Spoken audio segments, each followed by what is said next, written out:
Lettre ouverte à votre âme. Au ciel, le 6 mai 2024. 2. Jésus-Christ, le Sauveur du monde. Ah, vous qui avez une mauvaise mentalité qui vous éloigne de Dieu. Objet, changez votre façon de penser pour vous rapprocher de Dieu. Frères et sœurs, que la grâce et la paix vous soient données de la part de Dieu notre Père et du Seigneur Jésus-Christ.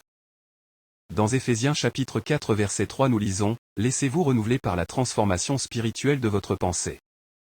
Donc le sujet de cette lettre est, repentez-vous en ayant une nouvelle attitude mentale à l'égard de Dieu. Le mot repentance est la traduction du grec métanoia et qui veut dire, changer de mentalité, d'intention.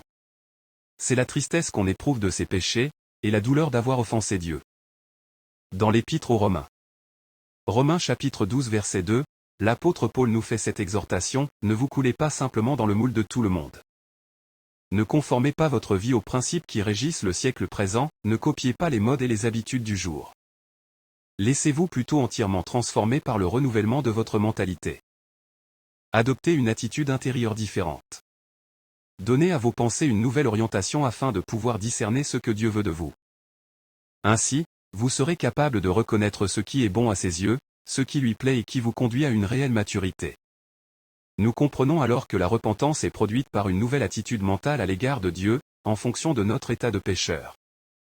Il y a 3 étapes obligatoires pour le pardon des péchés et le salut de tout être humain, la repentance envers Dieu, la foi en notre Seigneur Jésus-Christ et la conversion. Jésus dit que si nous ne nous repentons pas, nous périrons.